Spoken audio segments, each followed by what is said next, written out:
or he's hoping that the court will jail these five people. The court should jail them for disrespecting the court's own rules.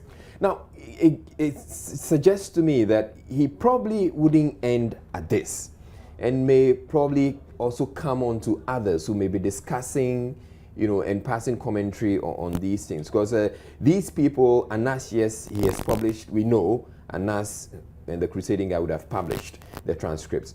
How about the others who have been cited? Well, there are other media houses that publish that, like Star FM. Their online portal also published the transcripts that Anas put out. Okay. In fact, they were not the only persons who published. There are various other media houses that publish. But when it comes to these matters, the person determines who he wants to bring an action against. So you can choose the people you want to sue. And in fact, he could have chosen not to sue Crusading Guide at all. He would have chosen to sue some other media houses to the extent that they publish these materials. In fact, he says in this rate that he wrote letters to the New Crusading Guide and to Star FM, notifying them about these two rates that he has filed in court. He said, in spite of the knowledge of these cases pending in court, the two media houses went ahead to publish the transcripts. All right. How about Suleiman Barima of the Media Foundation? The case is that he's also been mentioned. Yes, the case is that he also commented on these matters whilst he was aware that he was challenging the legality of the evidence as collected by Anas.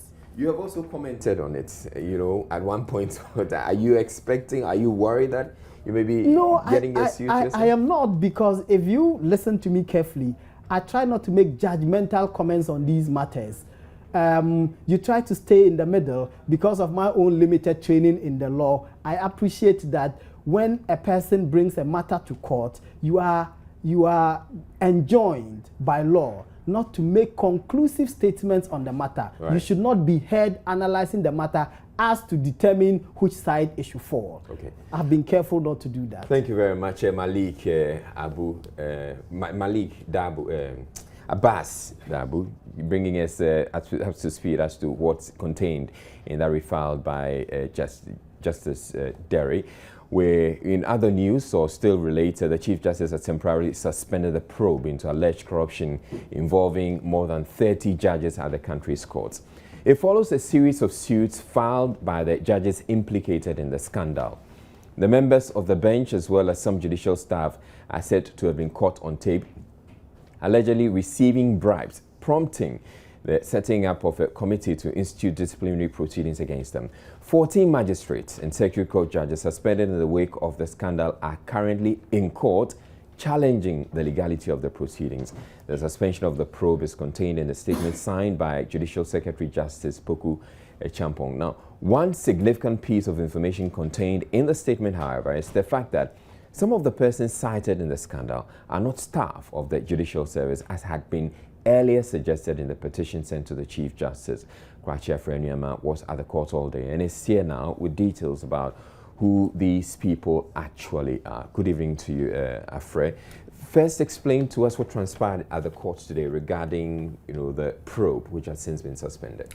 Well, Anas Areme, Anas, was expected to be cross-examined by the lawyers for these judges, the lower court judges, that's the circuit court judges, and the magistrates today. But that didn't come off at all. The committee that's probing this matter had to suspend the case, the hearing, to 25th of September. And the reason they are given is that, of course, as you mentioned earlier, about 14 of these 22 judges are in court seeking, among other things, an interlocutory injunction to withhold the committee from continuing with their hearings. And so the committee is saying that they want to wait for the High Court to hear the matter on 22nd of September. That's next week, Tuesday.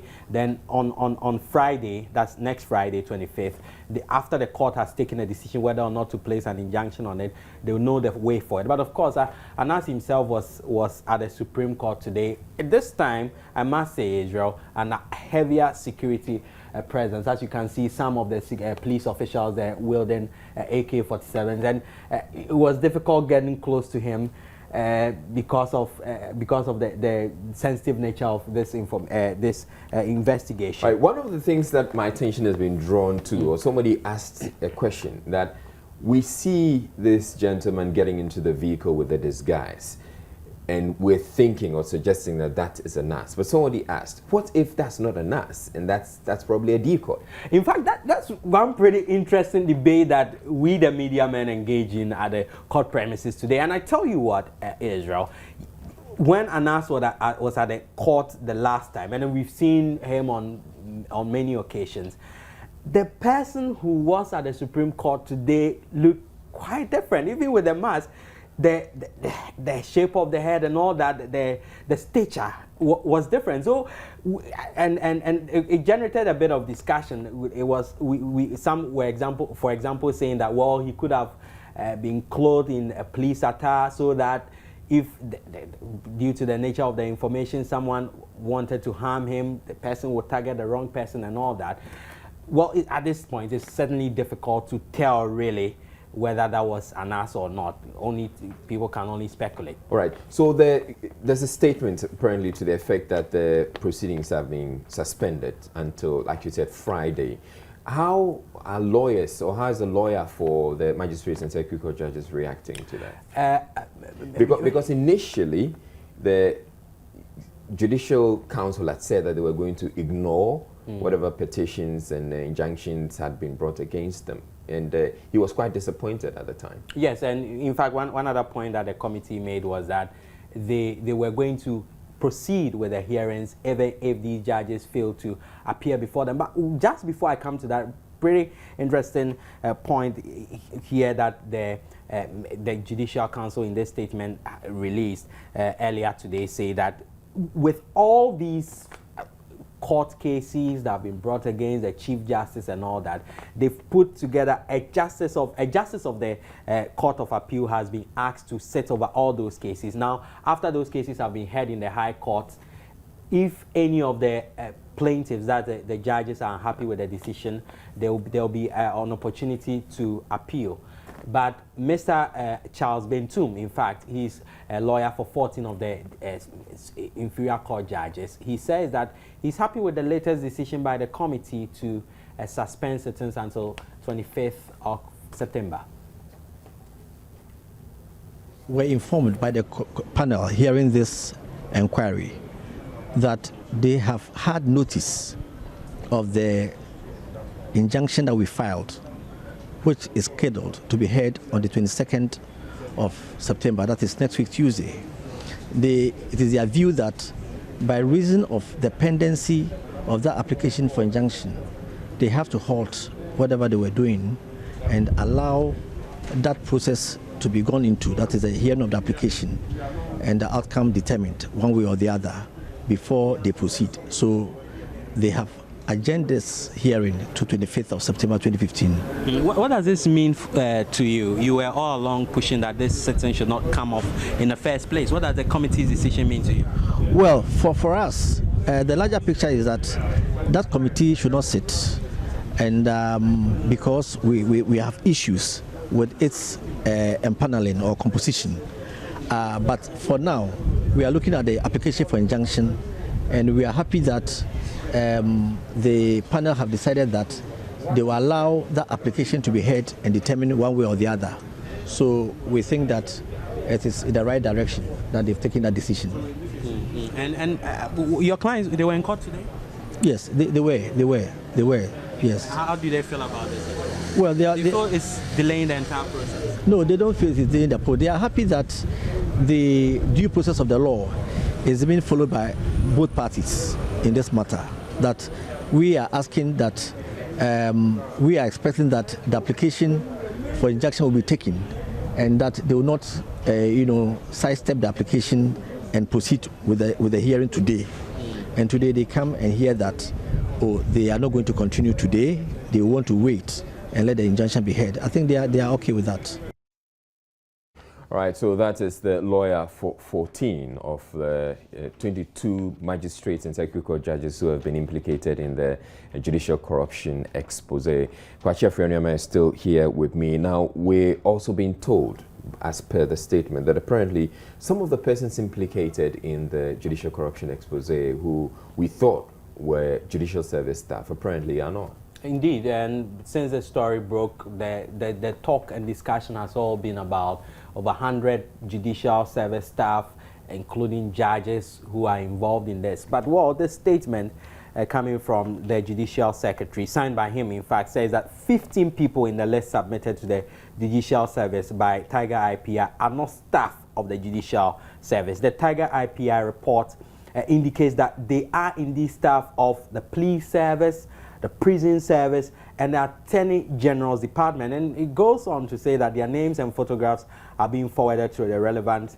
institutions, that's the Police, the Prison Service, and Attorney General's Department for the necessary action. Does it say what specific roles these persons played? Well, that is not specifically mentioned here in this statement. But of course, they all form part of the chain when you talk about the judicial process. You have the prisons officers bringing these convicted persons or persons who've been remanded to court and all that. The police officers too play a vital role in a chain of things. So it'll be pretty interesting when we watch the video, if it comes off on Tuesday, to find out the specific roles that they played. All right. Thank you very much, Kwachi Afre Nyama. In other news, the newly elected president of the Ghana Bar Association is promising members dedicated leadership to resolve what he describes as any troubling issues confronting the association.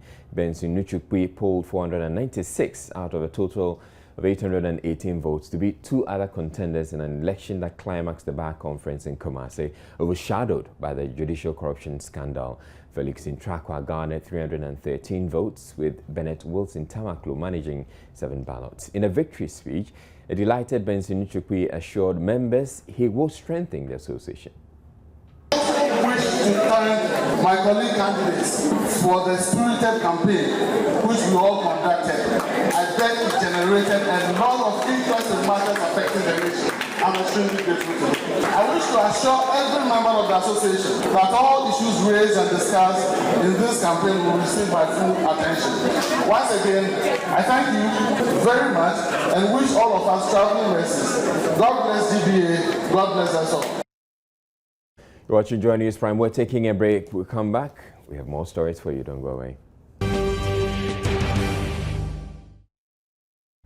Now, the Volta region should have an aerodrome that should receive flights in the next 24 months. President Mahama cut short for the construction of the facility at the regional capital, Ho, to cost $26 million, all paid for by the Ghana Airport Company. It comes with a 1,900 meters runway, boarding terminal, fire station, and other ancillary facilities.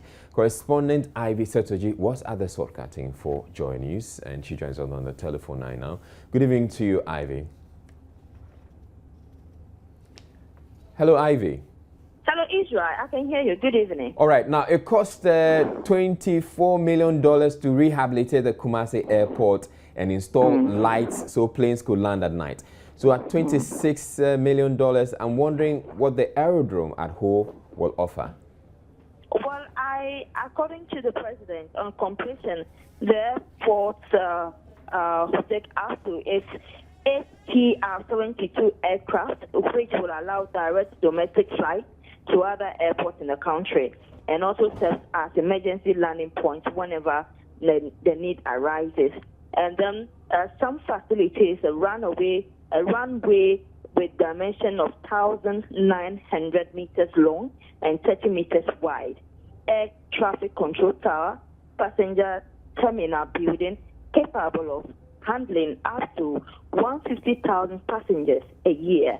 And they will also have CCTV security cameras, firefighting and water storage facilities, VIP and VVIP facilities, apron for aircraft parking. So these are some of the facilities that they will have, and it is financed 100% on the balance sheet of the Ghana Airport Company Limited. So no charge on the government budget. All right, so are we getting an airport that's comparable to what other regional airports that we have, such as Kumasi or the one being built in Tamale? Yes, according to the president, we are getting the same thing in the Volta region. And then the way things are looking, the way he was speaking, it's obviously going to be a very nice place, a very nice airport compared to those in other regions. All right, and if you can just confirm to me, it's going to take 24 months for this to be completed? Exactly. That was what he said. 2 years to be completed. All right. Thank you very much, Ivy Setoji, and reporting from Ho in the Volta region. Meanwhile, there seems to be mixed reaction to government's decision to put up an aerodrome in the Volta region. While some are hailing the project, others see it as a misplaced priority, arguing the completion of the Eastern Corridor roads will be a more relevant achievement. Fred Kwame Asare has been speaking to some residents in Ho following the president's commissioning of the project. The airports being brought to Ho is one of the very great things we think this government has done for the people of Volta region. Nevertheless, it comes with its own problems. Problems like the school that is located right on the airport land. We've learned that the school will be relocated, but the relocation ground is where it's not favorable for our children in the community. The places that the MP for the area, Honorable Bodo, is talking about, those places are quite far for our children under 5 years of age. To walk 5 kilometers away to go to school is quite disheartening. We just want to appeal to the government, if anything possible can be done. The other side of the road that we have identified as a better place for the school to be moved to, that place should be considered. Rather than saying that that place will, in future terms, will be used for airport, it's rather unfortunate. We want to say that the school should rather be moved to the opposite side of the road for our children to have access to education. But if they want to deprive them just because of the distance, it's not going to augur well with any of us. I feel that even though there are people who have the view that this is not what the region needs now, they need other things, maybe in terms of roads, in terms of other infrastructural projects or education, schools and all of that. Well, I think this is a nice initiative which we've just witnessed. We are also thankful to the President for the manifesto promise that they've made to us and in fulfillment of it. But for some of us, we'll be a bit skeptical about the whole issue because we have the view that there are other things that the President or the government in question should venture into. The people of Volta region are always crying for one nice sports stadium, which for us we don't have as of now. So it has made our footballing activities in the country to come to a standstill. The Convention People's Party is set to elect new national executives at the party's Congress in the Bunahaf regional capital, Sunyani, tomorrow. The party says it is re-strategizing to present a credible alternative to Ghanaians ahead of the 2016 polls. Here's a news desk report. 22 contestants are vying for 9 national executive positions in the CPP. Former chairman of the party, Professor Edmond Dele, is staging a comeback as a sole contender for the national chairmanship slot. 3 people, including Deputy General Secretary Kwesi Dede, are contesting the General Secretary position, but it promises to be a 2-horse race between the party's Communications Director, Niama Komfra, and Director of Elections, James Kwabena Bomfe. Mr. Bomfe says, though Mr. Komfra is the party's Communications Director, he has not been very active in echoing the concerns of the party. He's Communication Director of the party. Yeah. I have been out there as Director of Elections of the party and spokesperson on Youth and Sports. I am more present on radio, television, on behalf of the party more than anyone else. But Niama Komfra disagrees. It's about what you do for your party. Now, I'm Director of Communication, and I think anybody who's seen me talking on TV or radio knows that I'm speaking for the party. Now, there are many people who are appearing on radio or appearing on TV who are CDP people, but I think there will be doubt as to whether every time they are on the media they're speaking for the party. About 2,500 delegates from all 10 regions across the country are expected to take part in the Congress. Talks of a possible merger between the CPP and the PNC is set to feature high at this Congress. We're taking a break at this point. When we come back, we'll bring you business news with Etonam. Say, please stay tuned.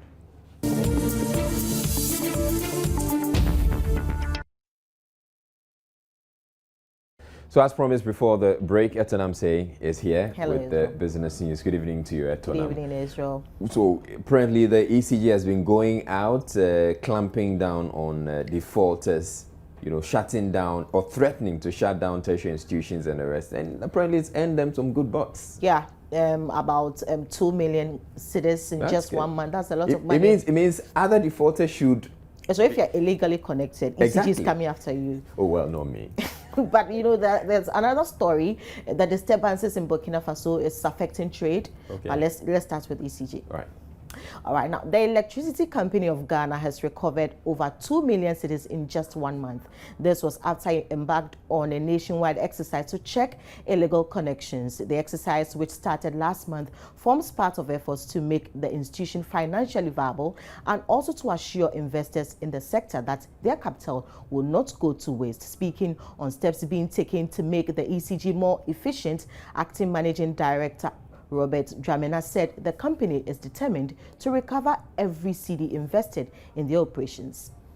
We have, in the short term, embarked on a financial and operational turnaround. We are embarking on strategies that will ensure that we are financially viable. We are committed to collecting about 95% of our bill revenue and also be able to recover not less than 10% of our debt. Currently, we have a task force which has been tasked to visit every customer to check the integrity of our meters and also the integrity of the service connection. We have started in Accra, Dodua, Roman Ridge, Makola, and Legon districts. And within the first month, we have been able to recover about 2 million Ghana cedis from people who are engaged in various illegalities in our networks.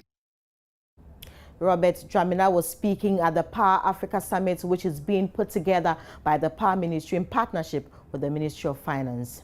Now, the coup d'etat in Burkina Faso is affecting the ability of freight forwarders at the Paga border here in Ghana to get any work done today. Joy Business checks with a number of freight forwarders in the area reveal that most of them have been left to idle about as the border remains closed today to any business.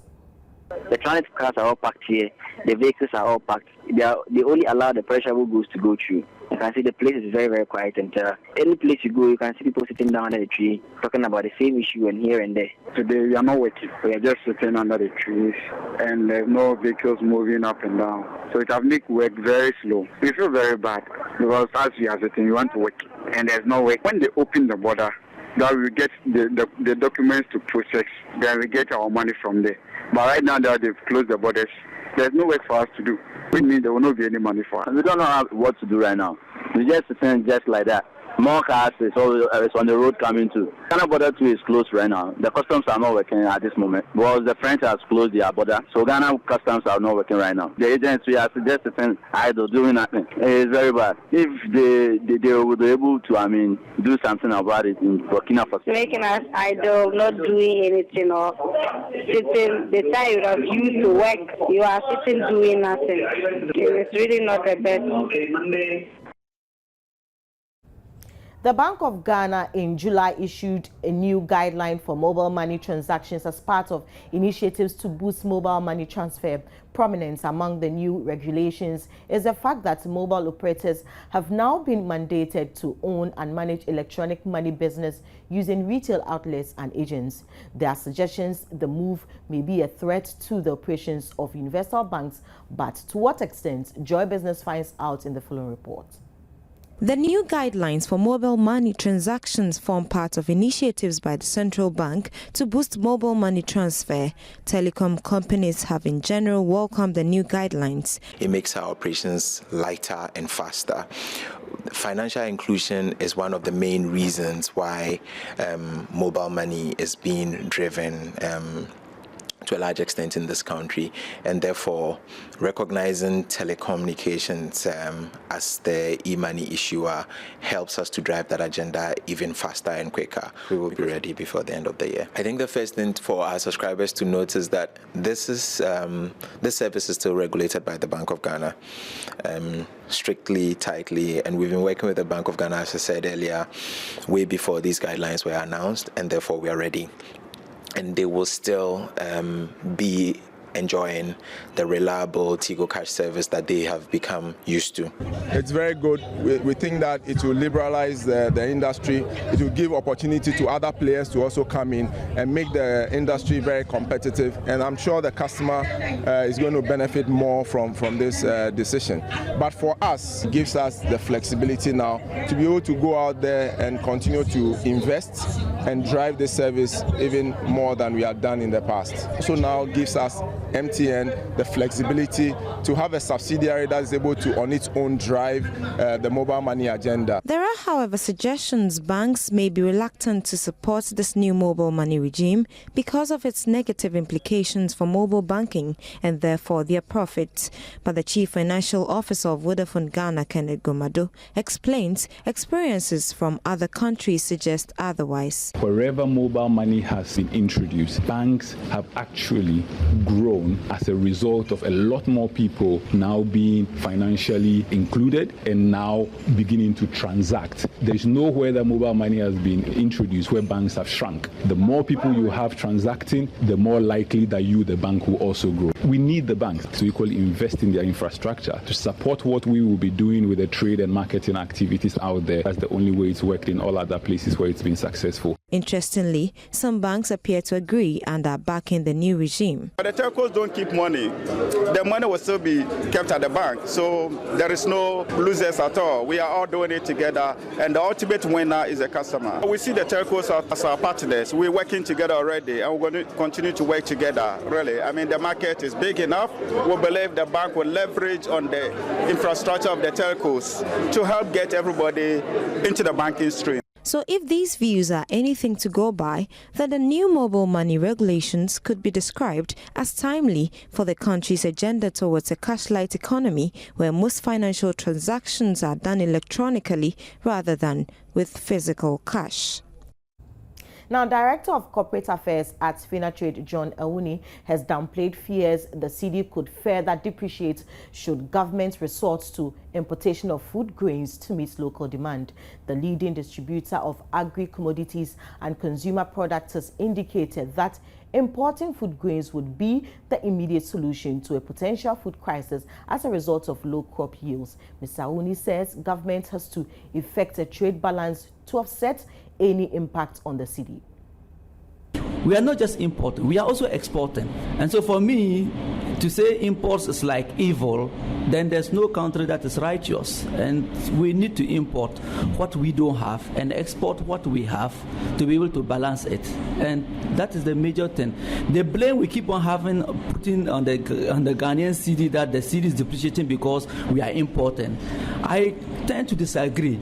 Did we only start importing yesterday? We have been importing for so many years, yet we don't have that kind of a crisis that we've been having. So that means there's a major issue with our something somewhere that we are not putting our finger on, but not necessarily imports.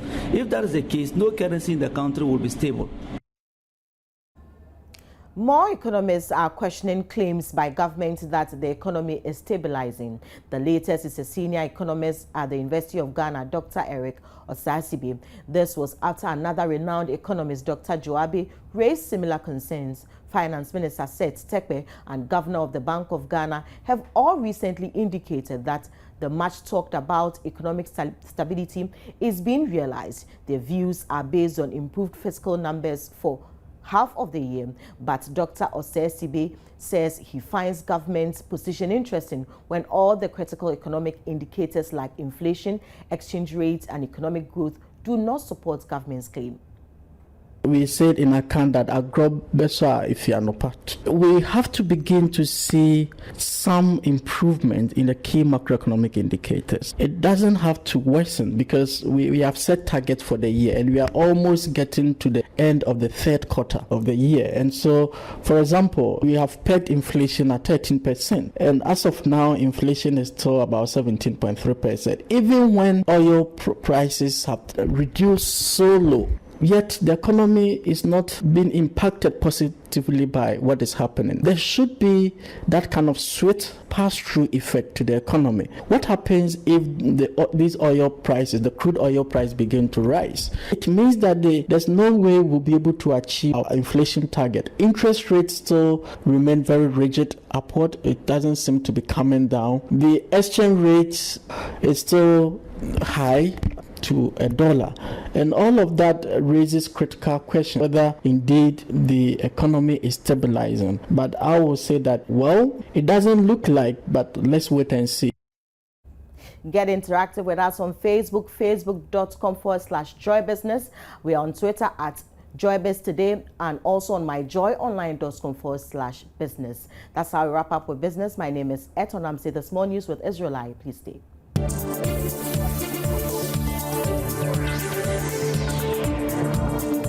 Business News was brought to you. Now, some patrons of the North Industrial Area branch of the Melcombe Plus shopping mall are worried about cracks in sections of the structure they say suggest the building could be falling apart. The cracks, according to them, are especially visible on some pillars and the ceiling of the second and third floors. Coming a few years after the tragic collapse of the Melcombe supermarket at Achimota, the shoppers say their fears are justifiable and are calling on the AMA to intervene to avert any disaster.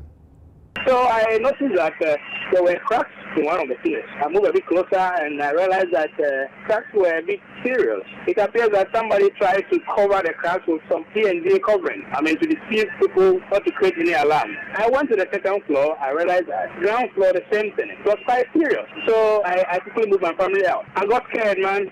It wasn't easy. I had to leave whatever I was going to buy at the teller's place. I just rushed out with my family. Have you detected cracks in some part of the building here? Yes. Where exactly? In front and inside too.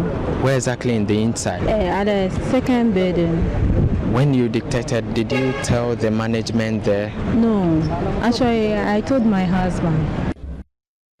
Management, however, says there is no cause for alarm, explaining what the shoppers saw were expansion joints. They made available an engineer from the Tamat Development Corporation to explain why shoppers have nothing to worry about. He spoke to Kwete Nate. In construction, we use building materials which can either expand or contract due to changes in temperature. Like we have switched off the air conditioning, this room can become hot. And once it is hot, the concrete elements or all other elements that are supposed to expand will start expanding. So once it expands, it puts stress in the building, which can cause failure in some of the elements of the building and which can cause damage to the building. So in order to safeguard all these things in the building, right from the word go, in design, you have to make provision for an expansion joint if the building is very long, or if the buildings are of different shapes, or if the buildings are going to be loaded differently. So you make provision for an expansion joint should, in case the temperature changes, whether it goes high or becomes cold, the expansion that comes in is taken over by the expansion joint. So what we saw there was originally designed for, and we can see it in the drawing, that it was purposely designed to take care of all those stresses so that the building will not be damaged and for the safety of the people using the building. When we are constructing, we use stones, we use cement, we use water. And once the building begins to dry, the water evaporates because of temperature changes. When the water is hot, the water will evaporate and the concrete set. So once the concrete set, there will definitely be movement. We engineering, we call it stresses. So it is these stresses that cause those small cracks in the soft material, and then you see it in the joint. Okay, so why were some covered with TNG and in some other cases this weren't covered? Okay, originally I think the management took the decision to cover all of them, but I think they couldn't finish. All right, you may want to Google expansion joints and see what comes up when you do. That's it. We'll bring you international news after this.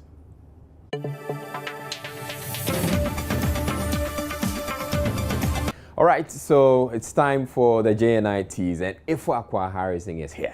Yeah. You were missing yesterday. I was missing yesterday. And we missed you, actually. I'm glad you missed me, but I have a bone to pick with you. Yeah? Yeah. Chachahini tells me you were picking on him on the show. Oh. Really? I didn't pick You on didn't him. pick on him. No. But we got some messages saying, oh, leave the poor guy alone. He's a shy guy. No, he's not shy. He's not shy. Yeah. These were guys, these were ladies who liked Chenchahini. And so, we're trying to... The person said he was a guy. I saw a message and he said, I'm a guy. I'm a guy. Yeah. All right. But let me tell you what's coming up. Probe into the case involving judges captured in video taking bribes has hit a snag. This follows a suit which was filed by the judges implicated in the biggest scandal yet. Looks like we're not going to stop talking about this situation anytime soon. But in other news, celebrations have been put on hold in many homes because WAEC has withheld more than 6,000 result slips of BEC candidates. You see them at home and mommy, my results are not in. Am I going to go to school? What do we tell them?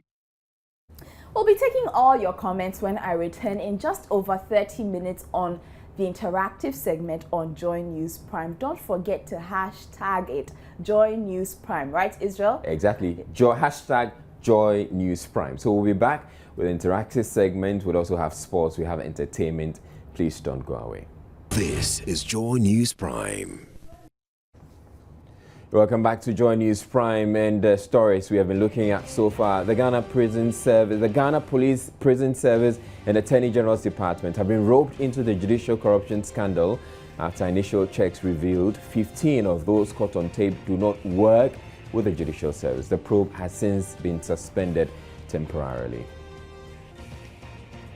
Now, one of the High Court judges implicated has filed yet another writ calling for the jailing of investigative journalist Anas Aremia Anas and 4 others for contempt for going ahead to publish contents of the investigative report despite his earlier suit.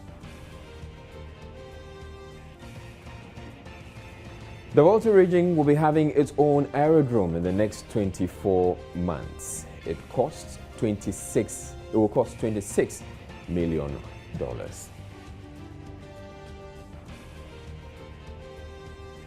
Shoppers at the Accra hypermarket store Melcom are worried about what they say are cracks in the structure, but management says they have nothing to worry about as they are nothing but expansion joints.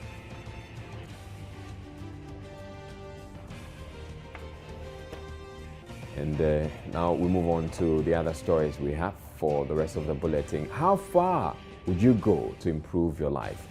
Well, up next is a story of Emmanuel Kwachi. He tried to escape what he calls the economic hardships in Ghana, but ended up in a leaky boat thousands of miles away, desperately fighting for his life. Emmanuel Kwachi is one of the many Ghanaians who embark on dangerous journeys of illegally trying to migrate to Europe. After a harrowing journey which ended halfway in Libya, Emmanuel Kwachi is back in Ghana. In the following interview with Joy News' Latif Idris, Emmanuel says he has vowed never again to embark on such a journey. Go to Libya. And after Libya, we make a mind to continue our journey to Italy. But on our way, we found so many challenges. So we are not able to enter Italy. And we just landed Tunisia. And finally, we returned home. How long did this journey take? From Ghana to Libya, how long was it? It took about 2 weeks, let's say 2 or 3 weeks. You mentioned challenges. What were some of the challenges you faced in this, travel? On the sea, our balloon get punctured and it started deflated. So we are just praying and we are just moving. Water started entering the boat. So we are just moving the waters with our shirt and caps. So these are some of the challenges we face. And there's no food and water in that boat. So we find it difficult because of the fight. Always gunshots and many people were dying. So that's the reason why even I don't want to return back to Libya anymore.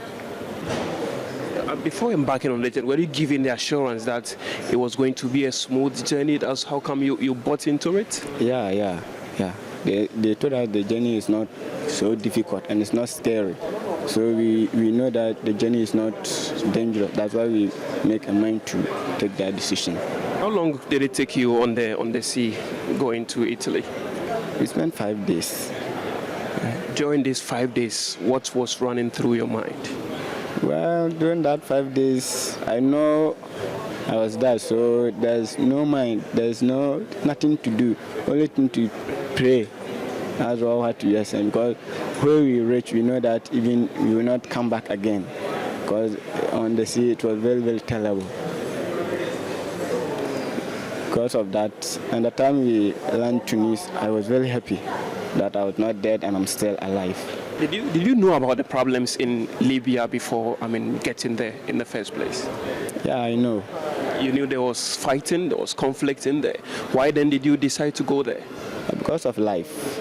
Because during that time, I don't have any actual work to do in Ghana here, so I decided to go there.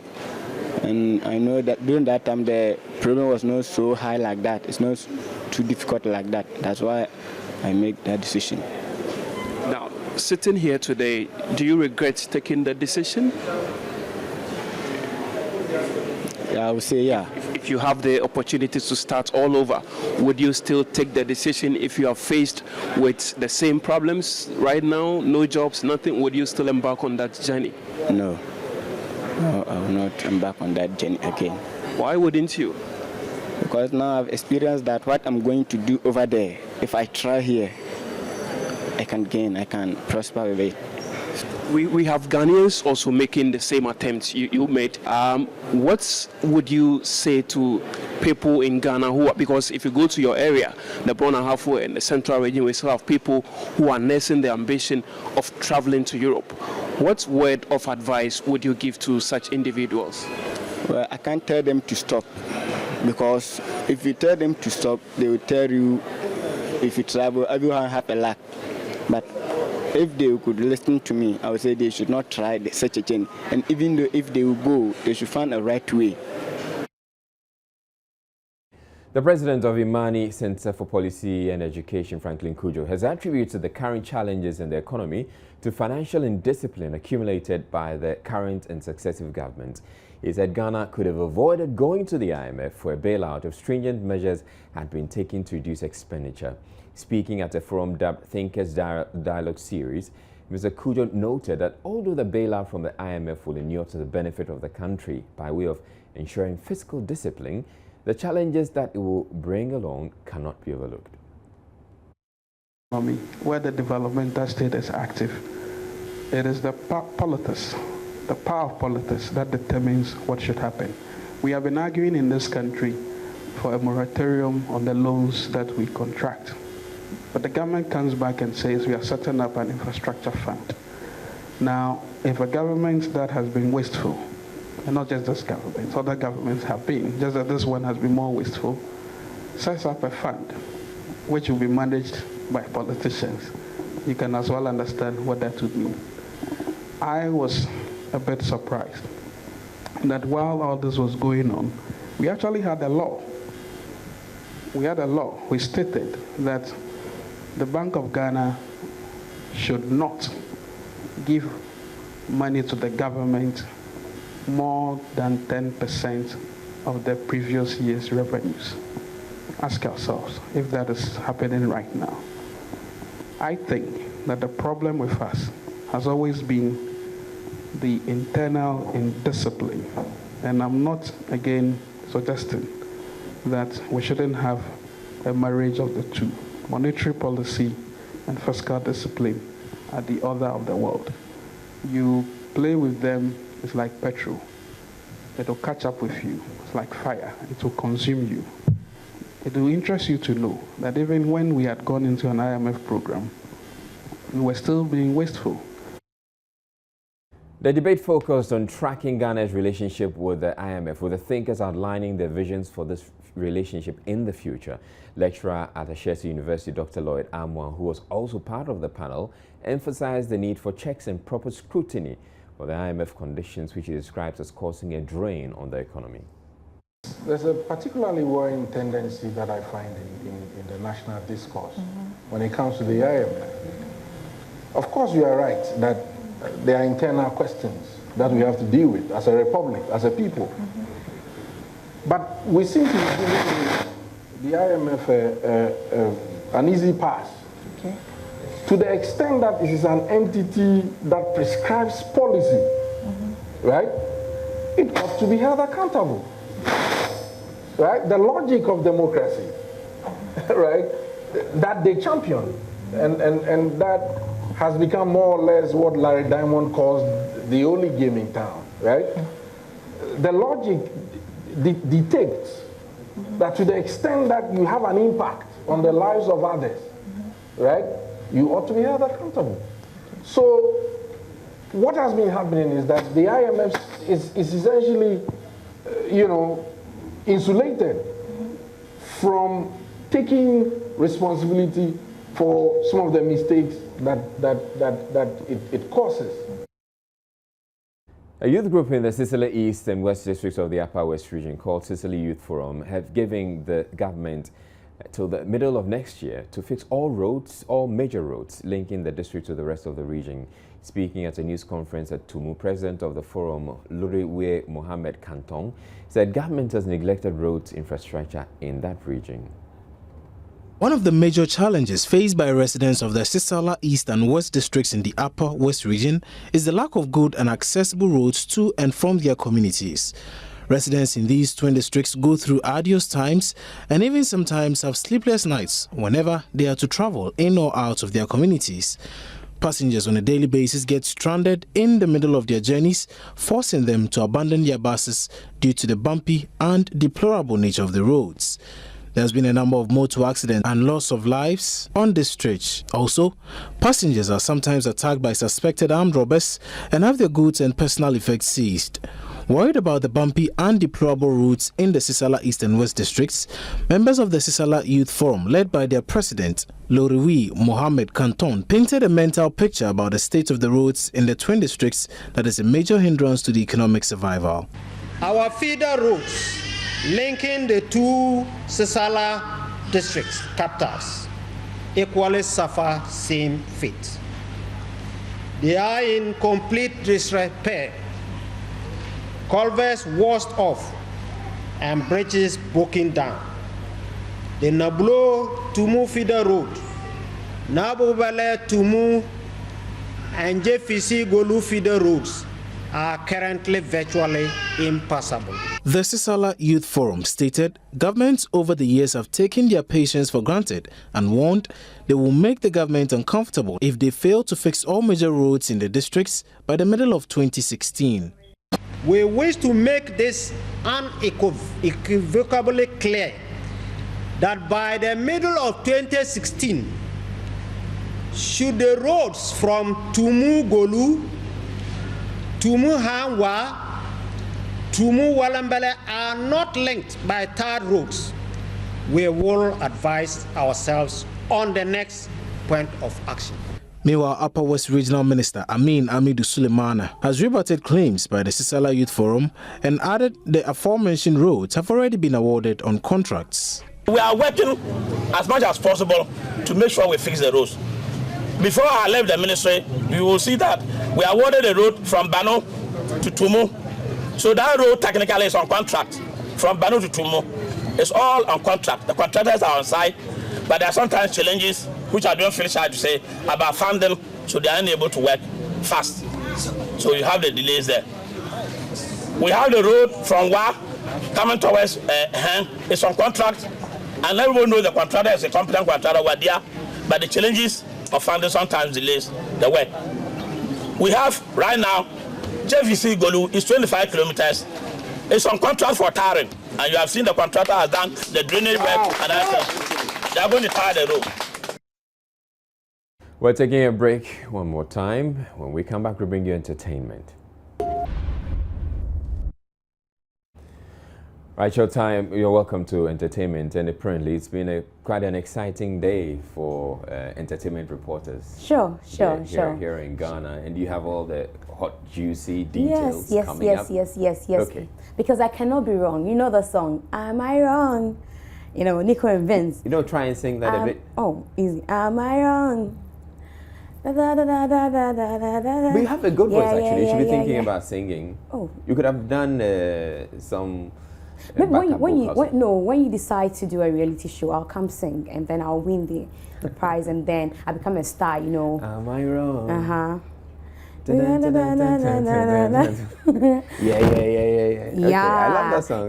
So Nico and Vince, the Norwegian group, passed through the studios of Multimedia. Wow, that must have been good. Great one to have them here. It was so great to have them. And you know, one of them has a Ghanaian, background. Oh, really? Yes. It's of Ghanaian. One of them is of Ghanaian descent, And so they passed by. They've been telling us about how they came together because these are two different people who met in a hostel and came together to start doing music. Let's hear them. Made it in the studio. We didn't even think it was a hit. We listened to it, and it's very different from all of the pop music that was out there at that time. So we couldn't put it in a box. So we sat in the studio and we said, you know what? It's different. We're not sure if it's the hit. We're not sure if we're gonna go with it or what. So he just introduced us, and we got together and we made some cool music, and it was like, hey, let's keep this going. So were you doing music privately on your own self before you met? Yeah, but just like a hobby, Like I was having like a home studio, and then it started becoming more serious, and so we linked up and joined forces, and we're like, hey, let's try to take it to the rest of the world. Am I wrong for thinking that we could be something for real? Oh yeah. Oh hey, now am I wrong for trying to reach the things that I can't see? Oh yeah.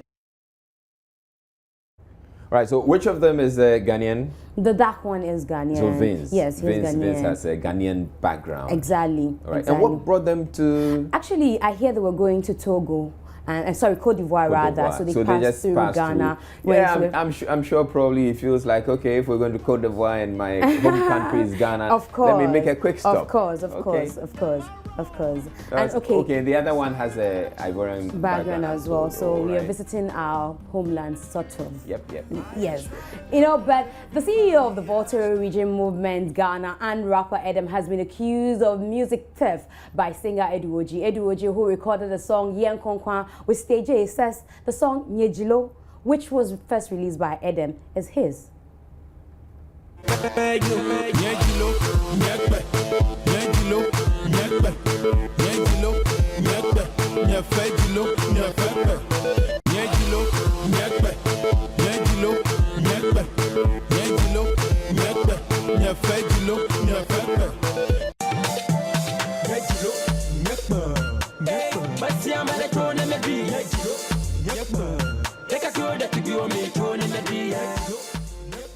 Right, so in fact, this is the kind of gossips we like, and I'm sure the viewers also enjoy. Sure. So what's going on? The thing is that you heard Edem's, that's his song with Ricardo Banks of Nigeria, one of the Mavens, and he released the song first. Okay. And according to Eduoji, whose song you heard second after Edem and whose picture you saw, he had been performing this song with Edem on several stages. But the thing is, this song is a folk song. It's something I'm an Ewe. Okay. Growing up, we sing this. Because those who have the bobobo are from the northern part of Volta, we have the bobobo as our cultural dance. And it's a dance we do. So Nyejilo is my chest and Nyekpe is my back. So we do the Nyejilo, Nyekpe, Nyebejilo, Nyebekpe. So it's something that has been there. Yeah, it's just like in, if you talk about in Ghana, for instance, and I'm Ghana, then exactly. So if somebody take that and put it on a rhythm, and someone says, that's my song. But the thing about this is that the two of them have been speaking. Edem says, look, I don't remember us ever performing this song on any set. And this beat was given, I actually wrote this song for another artist who was actually dragging to release the song. So I went for it, I did it, and then that is it. And you know what Edem says? He says, if his was even better than his, like if Eduoji's song was better than his Edem, he would be bothered, he would just let it go. But he said the song would be like him. And Eduoji also says that because he's been receiving threats after saying that the song was stolen from him, he doesn't want to pursue the case anymore. So that's how far. Yes. Interesting. Yes. Interesting. Anyway, so comedian Funny Face never ceases to catch his fan. He seems to be in a jolly mood both at home and on the road. How come he has so many tickets? I wonder. He has a lot of invitations to go watch the judges, whatever. But you know, that's Funny Face. Funny Face, be careful. He because definitely has to you be. end up in some judges' court and then they'll show you. And then they'll refer you to this particular video when you were making mockery of them. Oh. Anyway, but guess who wants to marry a white man?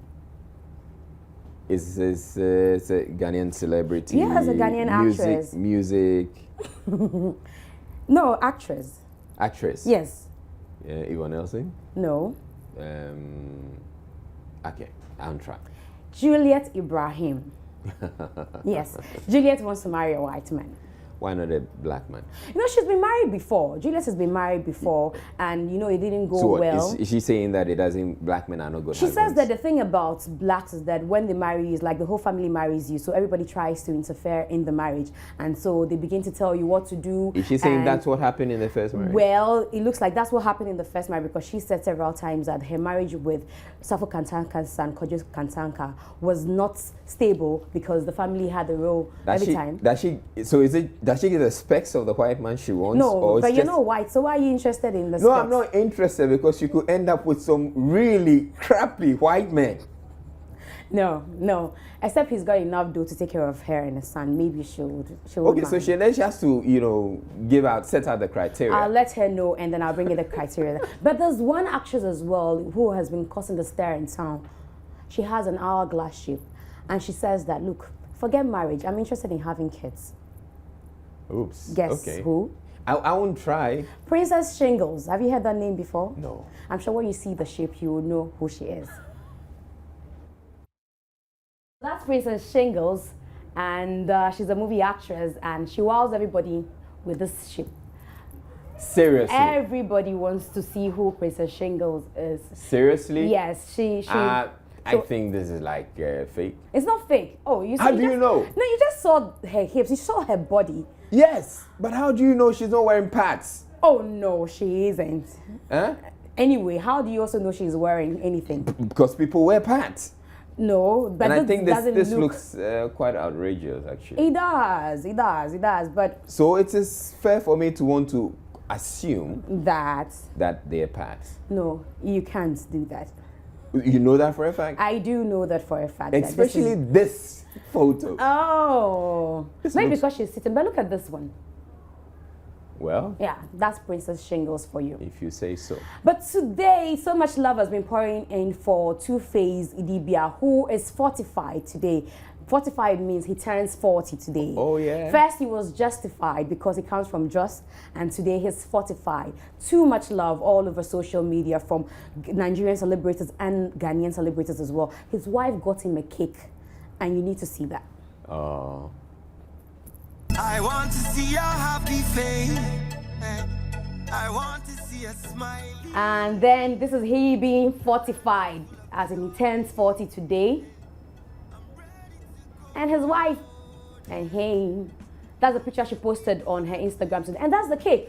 The cake that looks like Tubaba. That's the cake for Tubaba today. And Annie Idibia definitely loves her husband, Two-Face Idibia. Oh, I didn't know that you had this coming up. I interviewed him some time back, actually, in London. I was told. I could have put up that interview, played a bit of it. Oh, amazing love being shown to the guy today. He's a lovely guy. He's a Very. lovely Very. So that's it for entertainment today. Thank you very much, Miss G, for all the entertainment love and all the gossip. G actually stands for gossip. Yes. So Miss Gossip. Well, Miss Gloria, Miss Gossip, Miss Everything G. All right, thank you very much. We have sports coming up after this. Please don't go away.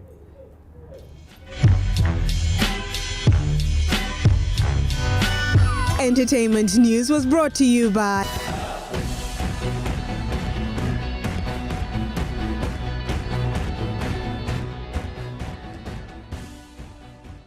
All right, it's time for sports, and it's appropriate, it's in order to say congratulations to the Black Queens. Exactly. They just made us proud. At the All Africa Games. Yeah, right. Wonderful, wonderful. Give us the details. Well, the Black Queens have made us proud, winning our second gold medal at the All-African Games, defeating Cameroon in the final. Let's have a look.